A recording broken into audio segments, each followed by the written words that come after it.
You know, it's week 6. You are in the middle now. You know, you've made it halfway. You've had 2 exams. All you have left is 3rd exam and your HESI with the remediation. So now it's going to be starting some of your homework. Please do not forget to do your case studies. I think they have the most point value on them. So when you're doing them, remember that. You have that PN study on the compound fracture that's due, okay? And if you haven't turned in NCLEX questions, I don't remember if you did or didn't, you have till Sunday. They were due last Sunday, but if you didn't get them in, you have 1 more week. And I don't remember which class had some of them due or not, but just to give that to you. So this week, we're doing chapters 25 and 26. I am going to do the cardiac chapter on 26. My other professor, Dr. Yamraj, who worked in pediatrics and worked at a center where I had a lot of respiratory illnesses, is going to be lecturing on respiratory. And I'm going to get her recording and give you 2, so you'll have them both. So I'm the person who I actually worked 10 years and opened a cardiac intensive care unit at the area hospital where I'm from, okay? I have more knowledge. I've got more hands-on knowledge than her. So we use our strengths and we build from that. So you're going to be getting the benefit of 2 different professors giving you their areas where they're the strongest at. So I think that works out best for you. So when we're talking about cardiac disorders, think of it 2 ways. You've got the heart pump, the machine, the engine of your body is working, and it works 24 hours a day, 7 days a week, right? So if there's a problem with it, or a kink in it, or a narrowing, or not an opening, that heart has to work extra hard, doesn't it? And because of that, many things can occur. So think of it that way. Also think of if there's an area where that whole tube is kinked and blood can't get through, think of it as a garden hose. And I'm going to go into one of those conditions, because then the blood, like a hose, the water has to go backwards and maybe come out a pop-off valve or a hole in the hose, all right? Or back at the faucet. Something has to blow somewhere. So thinking of it that way makes congenital heart defects a lot better to understand. So what would you see with a kid with cardiac problems? Well, as I said, that heart's working really hard. So these children's hearts are burning up all the calories. Many of them get enough oxygen, so they don't have any fuel. So they're going to tire out easy, and they're not going to be able to eat the nutrition they need. And what do we know about not getting nutrition? You don't gain weight, you don't get taller, and cognitively, you're going to be behind because of lack of nutrition. Now, many of these children have low O2 saturations. So you're going to see that cyanosis and the pallor. You're going to see all sorts of murmurs and different pulsations of vessels, all because of this heart. Again, the heart's working hard. We know lungs are connected. So lungs are going to be working harder. They're going to be trying to breathe faster. And sometimes it gets filled up with fluid, blood, because it has nowhere else to go. So you get dyspneic. That heart sometimes gets irregular. And then lack of oxygen, as you grow older, you'll see clubbing of fingers. You don't see it in newborns. You see it in the older children. And as I said, that fatigue, and then they're working so hard, they work up a sweat, perspiration over their forehead. Now, not too many children get congenital heart defects, but I was impressed with the amount of children that we had at our facility. We started out with a small unit of 8 beds, and we worked up, there's over 40 beds for congenital heart children at this point. Can you imagine? We're South Florida, so we get everything. And then we have, other areas that do it, but we're very well and internationally known for it. So congenital heart defects One of the things we need to do to figure out what's going on is number one, we'll see signs and symptoms. Maybe we hear a murmur, right? Or maybe we see lack of pulses somewhere. So we got to figure out what's happening. So the first thing we're going to do is hook them up to an EKG, and then we're going to do a echocardiogram. And then we're going to figure out where maybe an area would be. And then these children are going to go for cardiac cath. After a cardiac cath, if it's determined it needs surgery, then it's going to go for surgery. So when we're working with these children, there are babies that are the blue babies, which are your cyanotic, and then there's babies that are not. They're called acyanotic. You know, just remember, blood likes to go where it's easier to go. So like the hose, it can't go forward. It's going to go back and out an escape hole with less pressure there. So it always goes from high pressure, goes to low pressure. So let's think about the heart and the pressure inside of there on a normal heart. That left ventricle beats and it puts blood out, goes to the whole body, and it just returns into the right side, right? So there's very little pressure on the right side. Now, if there was any hole of any sort between chambers, that blood's going to go from the left side to the right side because right side is very low pressure. Makes sense, doesn't it?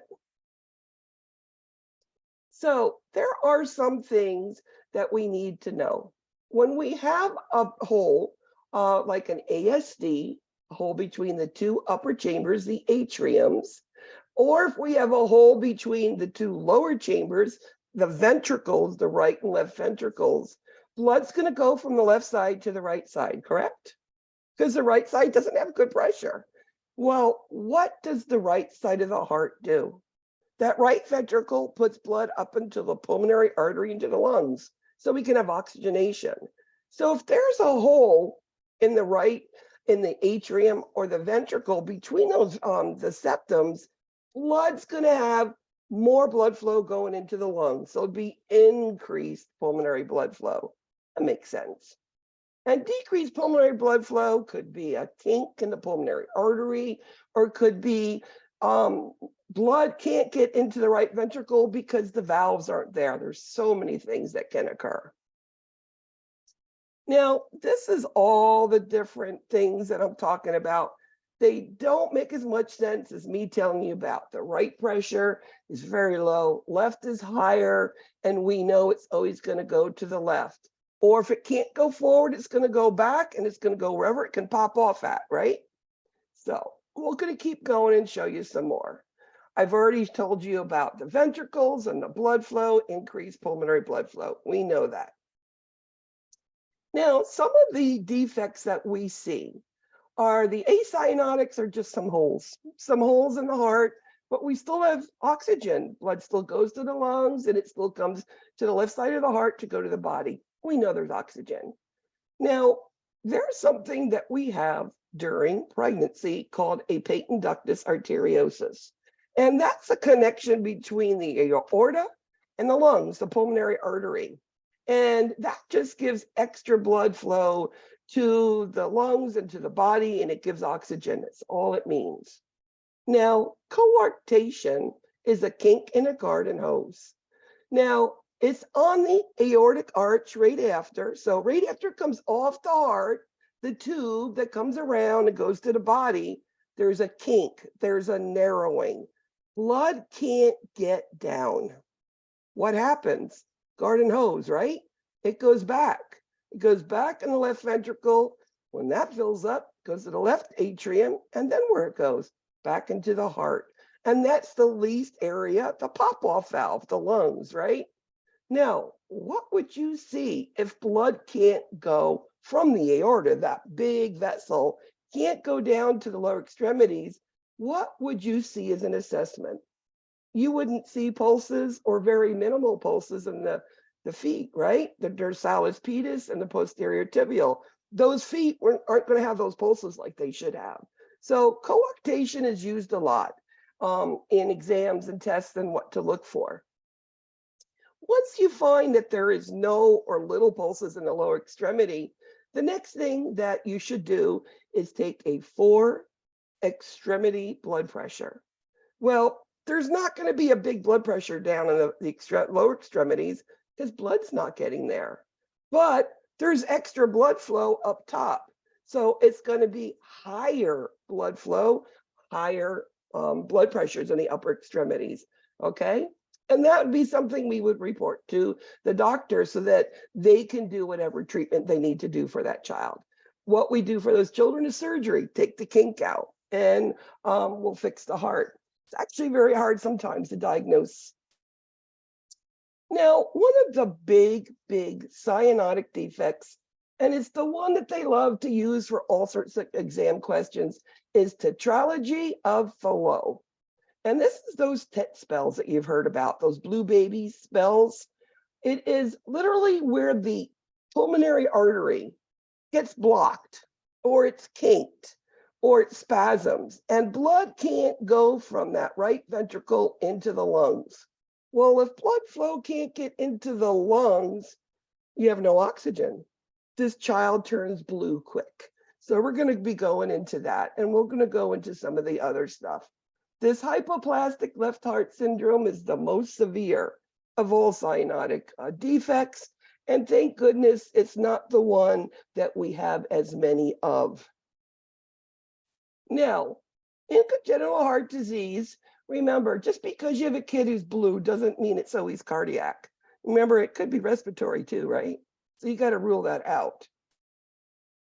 So that restrictive one, coarctation, like I just said, is going to be a kink. And as I said, you're going to have lower extremity blood pressures and higher extremity blood pressures in the upper extremities because of all that blood flow. So, coarctation of the aorta, what do you see? Well, kink in the garden hose goes backwards, blood flows, and it ends up in the lungs. So you're going to have congestive heart failure, right? That heart has all this extra blood, it's beating hard. You're going to go into failure because it keeps beating blood out, but it keeps pushing it back in there, right? So you're going to see, if we let it go on for long periods of time, we're going to be seeing that congestive heart failure and high blood pressure, and of course, in the upper extremity, it's going to be quite bad. And we treat it just actually with taking care of that kink and getting rid of it. And that's basically the treatment. Now, this is the tetralogy of Fallot. You see the girl sitting. Some older children with this tetralogy of Fallot, all of a sudden, for whatever reason, they know if it kinks and blood flow don't go, they squat down. And some older kids do get it. Now, older kids, if we see it, sometimes it's not diagnosed, and that's usually why they're not fixed. Now, what would we see in an older child with these tetralogy of Fallot? Well, they're going to have these blue spells. They're going to be smaller, right? Growth is going to be, and their height and weight's going to be delayed because the heart is working harder during these hypoxic episodes.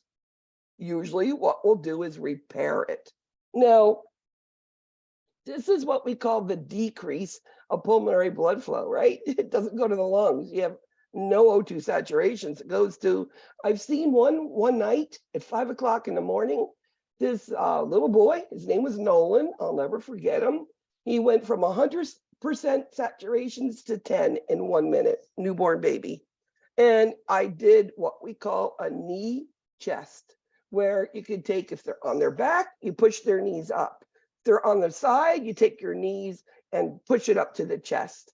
And what it does, it just pops open the pressure there, because there's pressure in the abdomen, pressure in the chest. And all of a sudden, blood will flow. With a tetralogy, what we'll see is that pulmonary artery narrowing. And because there's times where blood can't go through, that right ventricle is going to stretch out a little bit. And most of the time, there is this little separation in the right and left ventricle of VSD. So blood flow can pop off in different ways in that. And then sometimes just the aorta is pushed over a little bit. So there's 4 major defects with tetralogy. As the kid gets older, this is the one that you'll see those clubbings and you'll see them squatting. And another thing that happens, it doesn't matter just tetralogy. Any child with a cyanotic heart disease where the O2 saturations aren't normally 90 or above, the body's pretty cool. And it says, I'm going to make more red blood cells. Why does the body want to make more red blood cells? Well, what do red blood cells do? It carries oxygen, right? So the body tries to do it, but there's no oxygen. So they keep producing more and more blood cells. That's what we call polycythemia. That is what develops to compensate for lack of oxygen. But it doesn't compensate. It just means your hemoglobin's going to be 18. Very thick blood, right? As I said, those TET spells, and you put them in that knee chest, and it does really stop those cells. That could be one of the positions they put them in. So again, as I said, we diagnose any cardiac disease, do an EKG, do an echo, do a cardiac cath, and then we do surgery with any congenital heart defects. So basically, that's all what we've said. Hypoplastic left heart. Now, this is one where the left ventricle, the big pumping action of the heart, it's not formed. The muscle is there. There's a little hole there. Blood sort of gets around, but really not that well. So at birth, these children's O2 saturations normally are usually 75%. Can you imagine walking into an infant's room, see an O2 saturation on 75? You go, oh my God, we need to turn oxygen on, right? Well, it's not going to make any difference with these children, believe it or not. So these children will end up having 3 stages of surgery, and many end up with a transplant about 8 years old. And my little Thomas, he got one on Valentine's Day about 8 years ago. And he said, my heart's coming, and it did. Truncus is when we have one single vessel that is the aorta and the pulmonary artery. So there's all this mixing going on there. We see truncus a lot in the Downs children. So what do we do? How do we take care of congenital heart defects? Well, we need to know, is it acyanotic or cyanotic, right?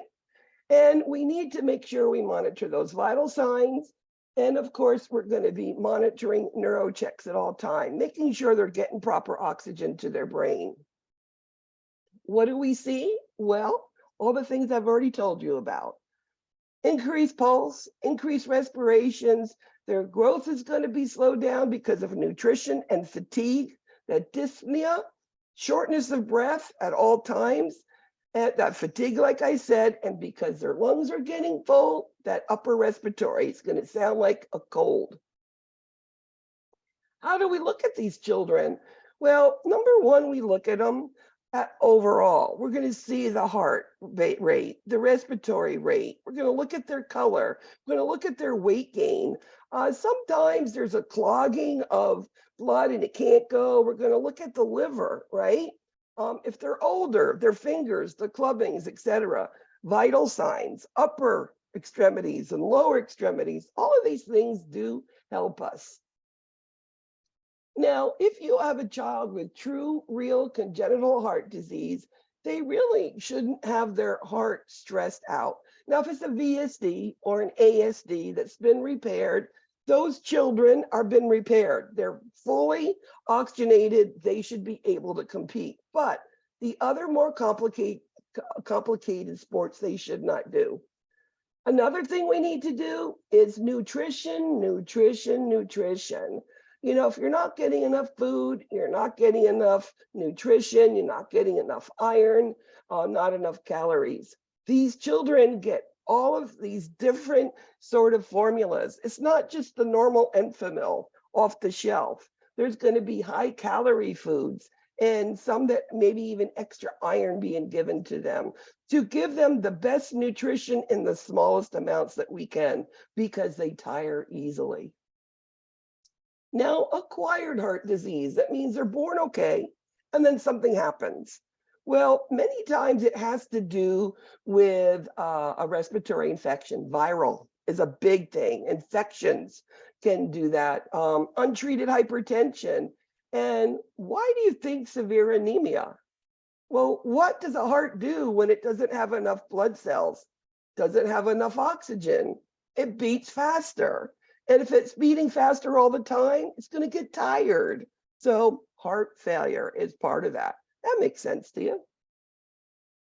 Congestive heart failure. All right, the lungs are filled up with fluids due to whatever reason. Could be that coarctation, that garden hose, it's kinked and it can't get anywhere, right? Well, when we see congestive heart failure, again, all of these signs, you're going to see them full of fluids. So they're going to have to breathe faster because they have less space to exchange oxygen and carbon dioxide, right? So tachypnea, tachycardia, they're going to be, orthopnea, they're going to be restless, they're going to be weak. And all of these things are going to make it difficult, again, for nutrition. And then we're going to see all of those results of poor nutrition. So this is all left-sided failure due to a coarctation. All those things I've just told you all about. It's exactly what you're going to see. It's a kink, blood can't go, everything goes back to the left side, fills up, stretches all the ventricles, atrium, goes to the lungs, and that's what you get. Right-sided, okay? This is that tetralogy that kinks. Blood can't go away, but blood keeps coming back, right? The blood ends up in the right atrium. Well, if it can't go to the right atrium, where does it go? Well, it either goes back to the head through the superior vena cava or back to the liver in the inferior vena cava. So you might have all of these headaches, this neurological stuff going on. You might see distended neck vessels, and your jugular veins might be big because of this extra blood has nowhere to go. Or if you fill the liver, it should not be able to palpate, but you're going to feel it underneath the right rib cage. You're going to feel like a smooth edge, and it gets bigger and bigger depending on the blood not getting there. So right side goes to the liver and to the head, and left side goes to the lungs. So again, what does the body do? I've said all of this. This is where they get tachycardic, they get tachypnic, and then all the blood goes back to the organs where it needs to go. And that's why you see those peripheral vascular constriction, because the body's defense mechanism is to protect the organs. So that's what you're going to see. Hands, feet, cold, poor perfusion. Now, how are we going to treat when those lungs get full of fluid? Well, number one, I want to give some Lasix, right? Some diuretics, furosemide. Get rid of it. And we're going to let that child breathe easier by sitting up. This kid, I wouldn't have laying down. If you sit up, your diaphragm drops and you breathe easier. They say nitrates because it dilates vessels and it helps with the heart fighting against constricted vessels. So it's helping the heart. The Lasix. We're going to put on some oxygen. We're going to try to fill up whatever cells with oxygen that we can. We could put them on some ACE inhibitors, and a lot of times it's digoxin. And digoxin slows the heart rate down and strengthens the force of contraction, right? So what do we do fast? We're going to decrease fluids. We're going to decrease afterload with those nitrates and digoxin. We're going to watch the fluid intake on these children. And of course, we're going to be monitoring all of these levels, dig level, ABG, etc. And of course, potassium level if we're giving diuretics. So what do you see in congestive heart failure? Well, all the things I said, but if a kid was at home and wasn't in congestive failure, all of a sudden with congestive failure, you would see that weight gain. That's why we tell congenital heart defect children and parents to do frequent weights, that monitor them at home. If they see a 5-pound gain in a day or two, something's going on, okay? And this should be reported to the physician. Our goal in treatment is we want the heart to work less. We want them to breathe easier. We want to prevent any side effects from them. And if the kid is older and can't breathe, can you imagine how they would feel? Very anxious.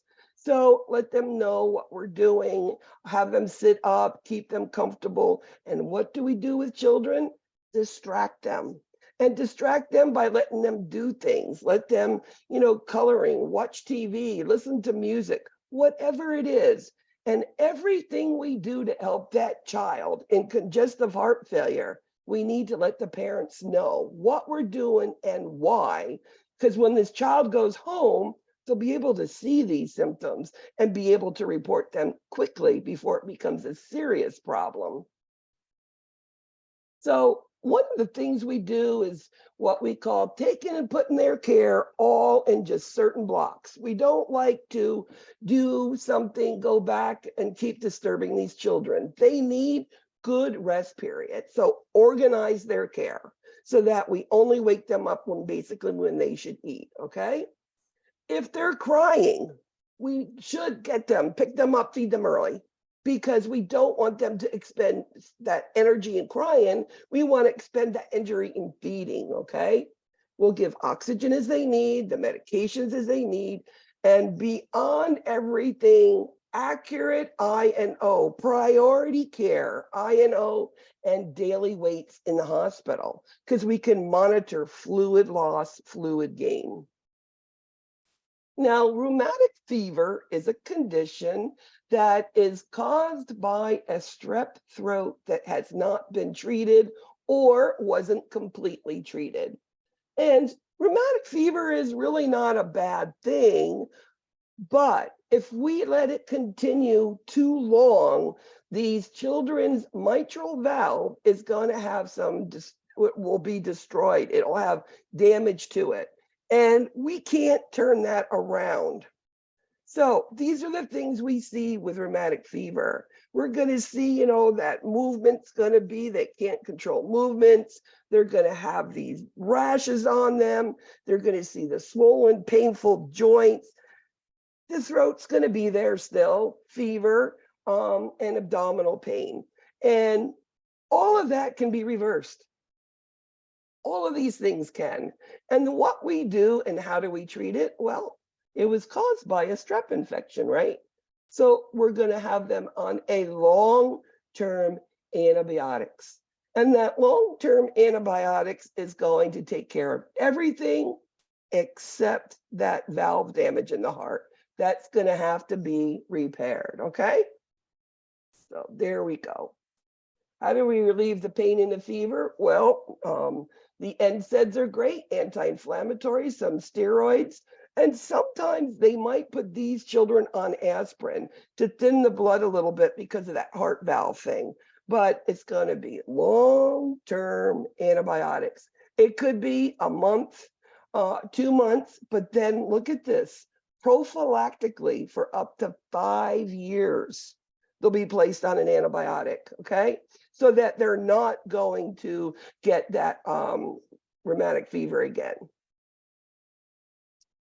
One of the things we need to tell them all about is frequent oral hygiene. They do get some issues with oral hygiene. Dental is important, that they need to be watched, and making sure anything we do for these children, they need to get a prophylactic antibiotic, whether it's dental care, minor procedure, all of those things. So how do we prevent rheumatic fever? Well, we're going to tell a parent to completely take the total dose and amount of antibiotic that was ordered. If it's twice a day for 10 days, they need to do it twice a day, 10 days, and they need to go back with follow-up, making sure that the strep throat is gone. We do not stop antibiotics when they feel better. Now, years ago, we didn't check blood pressures like we do today in children, but we found out young kids do have high blood pressure. And we know in adults it can create a lot of problems, right? especially to the kidneys. And we don't want that to happen to our children. So we are starting to check blood pressures very, very young today. So blood pressure, what are some things and how would we, worry about it? Well, some of the things that we see that can cause high blood pressure is, your heredity, your parents, your genetics, obesity, if you're heavier, it could cause elevated blood pressure, stress, and then eating not right, and then lack of exercise. All of those things lead up to a child which is more apt to have high blood pressure. And we know if you have parents with it, most likely your children are going to end up with it. So how do we treat high blood pressure in children? Number one, it's nutritional counseling. We don't put them on medicines right away. We feel that nutritional counseling, weight reduction, and entering exercises within their daily routine, just that will decrease their blood pressures without putting them on those medicines. Now, the older children, of course, we've got to tell them all about, the evils of life, drugs and alcohol and tobacco, right? We know all of that affects it, but that's your older adolescents. So exercise, getting them up, get their weight down, good diet, making sure they're taking proper electrolytes, the potassium and calcium, and then, of course, no smoking in the house. I mean, secondhand smoke could be harmful for these children. Now, another thing we worry about children is hyperlipidemia. And you're thinking, children get high cholesterol? They do. Again, we're starting to check them for cholesterol in it. And we know LDL is lousy cholesterol, right? And HDL is healthy cholesterol. That's the way I remember it. So they're saying if a child is 170 is their number of their cholesterol, this is the one that needs to have, and again, nutritional counseling. We don't go ahead and put them right on, one of those cholesterol medicines. Again, dietary. And we know that if a younger child has a cholesterol problem, we give whole milk up to 2 years old, right? Because they need the fat for their central nervous system, growth and development. We are not going to decrease their fat at 2 years and younger because they need it. But after that, we can decrease, we would just increase activity on that 2-year-old, right? And then watch other sorts of maybe too much meat in their diet, et cetera, et cetera. But usually 2-year-old children only eat certain things anyway. Now, Kawasaki disease is a vascularitis. What I say it is, it's an inflammation of the vessels. And what they're really concerned about is the coronary arteries. They get inflamed and they get micro little aneurysms on it. And they might say it's due to a staph problem, but these children come in and they have fever, rash, they don't feel good, and it's been going on. They've had antibiotics, nothing's working, and it's usually 10 days later that they've gone now to the emergency room because nobody's helping them. They've been on antibiotics. They still have, first it's a virus. Then, okay, here's antibiotics. Okay, go to the ER, right? And as I said, the big thing is that dilatation of the coronary arteries. And of course, with that dilatation is this little microembolus, right? So what do we see? What the kids look like? So I said they're sick for 5-7 days. I mean, and it's not uncommon up to 10 days before they get into other treatment. They have fevers, 104. Usually high fevers are virus, which this is one, doesn't really respond to anything. And the fever is prolonged and you can't get it down. They say conjunctivitis without discharge, big red glow in the dark eyes. I'm telling you, they're the reddest eyes you will ever see. You're also going to see their lips cracked and reddened, a big strawberry tongue. And you're also going to see in the creases of the hands and the palms and the the bottoms of the feet cracked and blistered. And those are things that we see. And those big red eyes, that's what you see. It looks like a strawberry, doesn't it? That's Kawasaki. There's the hands. You might see them peeled, you might see them blistered. And it might be very subtle that you see. Very hard to diagnose. We usually have to call infectious disease down to do Does it. that strawberry tongue really look like that? Yes, it does. It exactly like that, like a true and real strawberry. And this is that one syndrome that the only one that you'll see with it. So usually you can say, well, all right, there we go. I know what it is now. You know, the tongue, and it doesn't start initially. It takes time for it to be there. So what do? Well, as I said, it's a virus. There's no antibiotics that are going to help, right? So what we do is we put them on intravenous immunoglobulins, gamma globulins, and IV, and we give them. They're admitted to the hospital, and that's usually about a month. But this is a weird thing. We put them on aspirin, high dose aspirin. Now, why aspirin? Well, didn't I just say there's microembolus there? So aspirin thins the blood. It also is an anti-inflammatory and decreases the inflammation of the vessels. And it's prolonged, over a month or so it's on. Now, sometimes if we go ahead, once we're figured out it's Kawasaki, we're going to do an echocardiogram. If we see that there's little aneurysms, they most likely will put them on Coumadin warfarin, because we really want to make sure that the blood's thin and it doesn't irritate that aneurysm, because it can burst. And an aneurysm on a coronary artery could be instant death, right?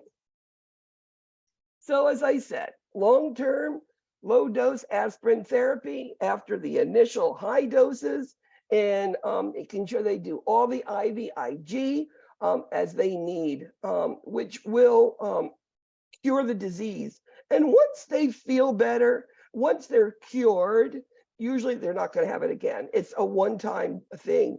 But the big thing that we're concerned about is the heart. So that's all your lungs. A lot of stuff in there today, isn't it? Did you learn stuff by me with that? Does the heart make more sense to you? It's a very simple heart, and that's what I wanted you to know about. So would you like to do a quick Kahoots? Sure. Here we got 20 questions, nothing crazy. And it does do respiratory and cardiac together. So I think it'll be good.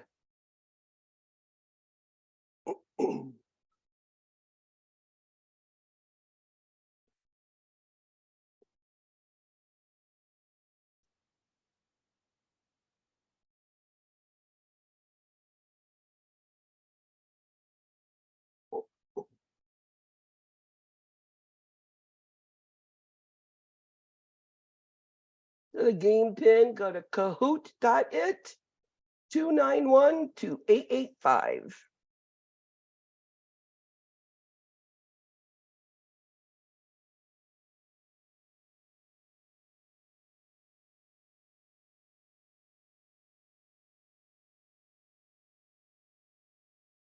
Anybody else joining me today?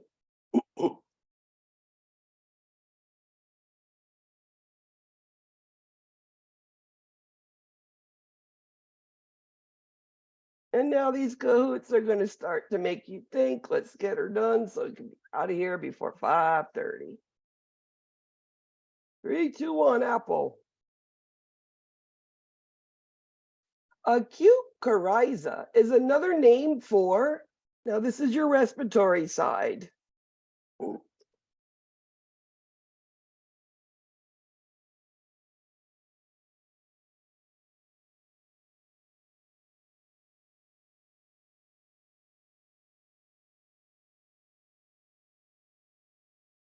And it's another word for your common cold, okay? It's something that we use in children, coryza. Acute croup is also called. This is that barking sound due to the inflammation of the oropharyngeal airway.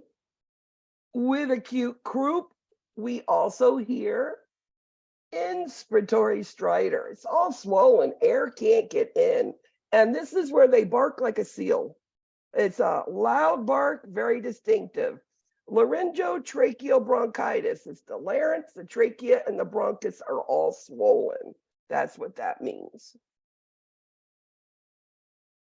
What will the nurse teach the child with cystic fibrosis to take to facilitate digestion of nutrients? Remember, cystic fibrosis is a problem with the lungs full of mucus. Also, the small intestines have the inability to absorb fat. So it's a twofold disease. So in order to have nutrients be able to be used by the body, we take pancreatic enzymes before meals and snacks, immediately before, not 2 hours before, within 30 minutes before. Which congenital cardiac defect causes increased pulmonary blood flow? What pushes blood from the left to the right side?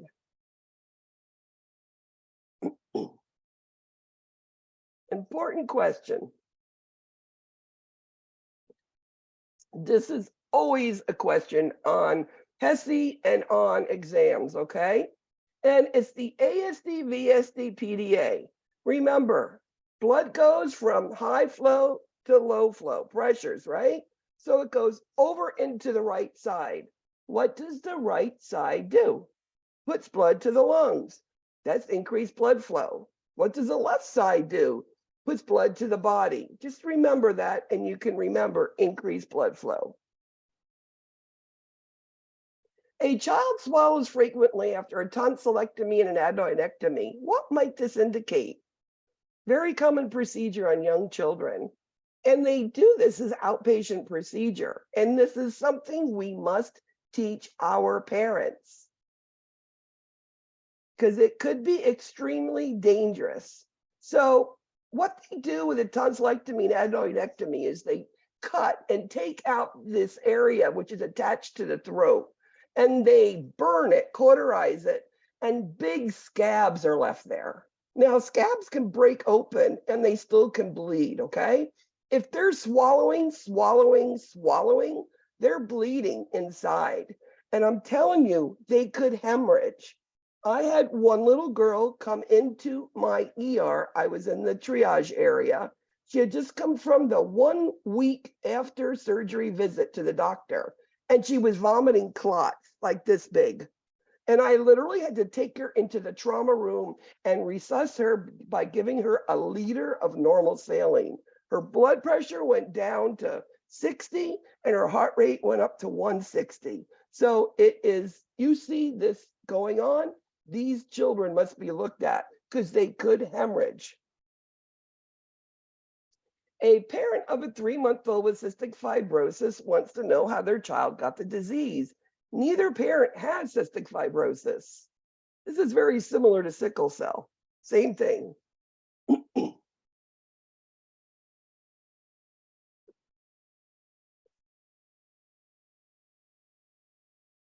Both parents have the gene, or they have the trait in sickle cell, and then 25% of your children born could have the disease. What fluids are appropriate for a 5-year-old child with asthma experiencing dyspnea and fluid loss?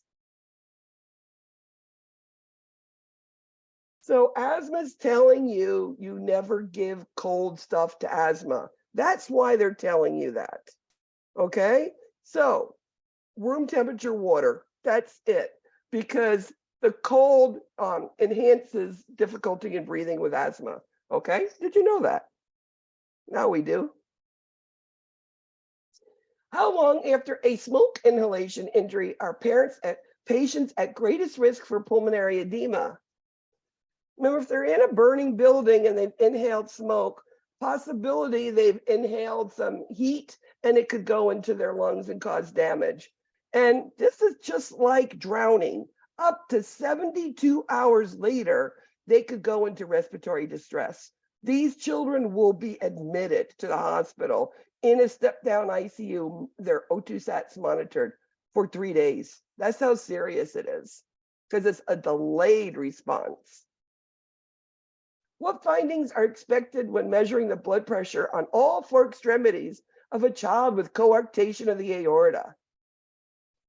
Now, this one you should know. There's a kink in the aorta. You have limited blood flow going down to the lower extremities. So you have extra blood flow going to the upper extremities. What would the blood pressures look like? We're going to have lower in the legs and higher in the arms. Good job, guys. Blood flow between the vessels of the heart is called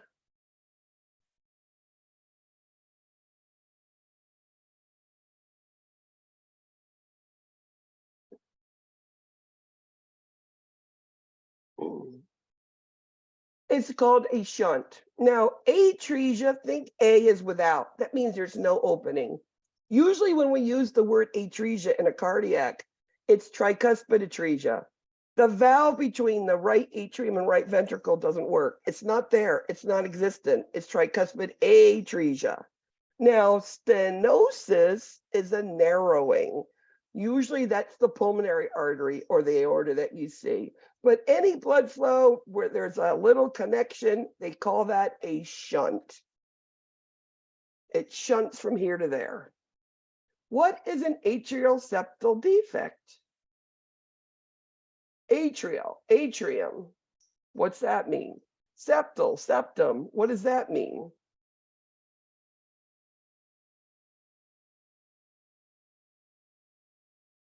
So this is an abnormal opening on the upper chambers, the atriums in between. And what would you say if it was between the ventricles? It'd be a ventricular septal defect or the lower chambers. Very good. Why do children with tetralogy of Fallot favor a squatting position? Remember, tetralogy is those cyanotic blue spells. They like to squat. And what does that do? I mean, I've told you it decreases the chambers, the pressures of the heart and the abdomen. But what it also does is increases the blood flow to go up. It sort of pushes it back into the heart where it should go. Which comment by the parent of a 1-month-old infant would concern the nurse about a possible congenital heart defect?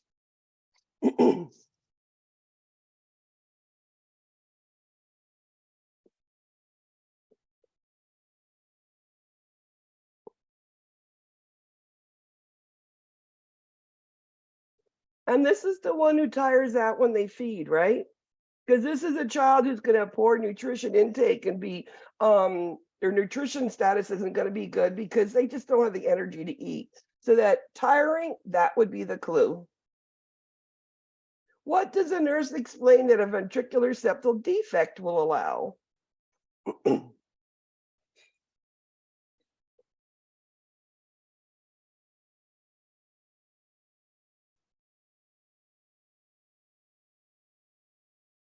So there's a hole between the two ventricles.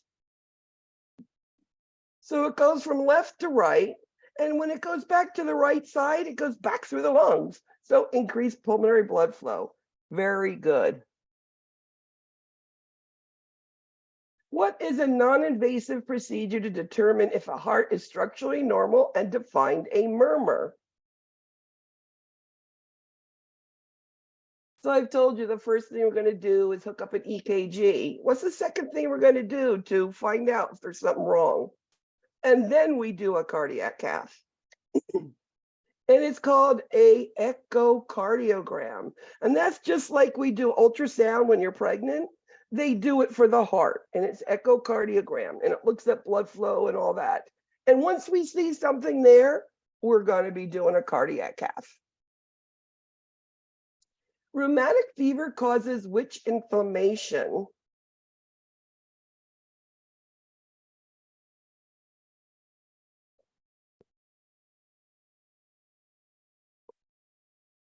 I mean, what are we concerned about? It's all about the heart, inflammation in the heart and the vessels, and worried about aneurysms. Very good.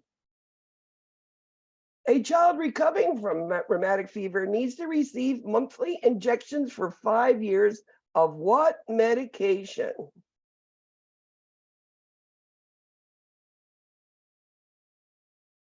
So we do an intense initial, give them antibiotics, clear up all the symptoms.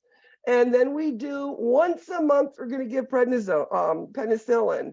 Penicillin is that prophylactic to keep that rheumatic fever away, okay? Because it's from a strep throat. The nurse should prepare for an emergency intubation when caring for a child with which diagnosis? Now, one of these is a severe respiratory distress, and we always need to have a tracheostomy tray or an intubation tray at their bedside because it's going to come to the point where they cannot breathe anymore. And it's called epiglottitis. And let me explain. We start out with croup, right? Not a big deal. Inflammation that's in the oral airway. Now, it becomes so bad that the epiglottis gets so swollen, it covers the trachea. They can't breathe. So we need to let them breathe. So either intubate them or do a tracheostomy to allow them to breathe. How do you treat primary hypertension in children?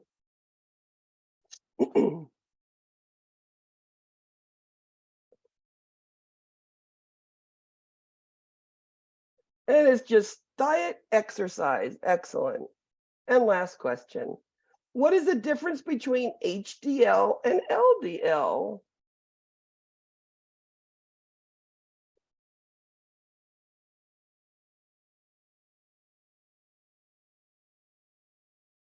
And we know HDL is the healthy one, LDL is lousy. Very good. You figured it out. Here we go. Number 3, Y. Number 2, Q. Number 1, S.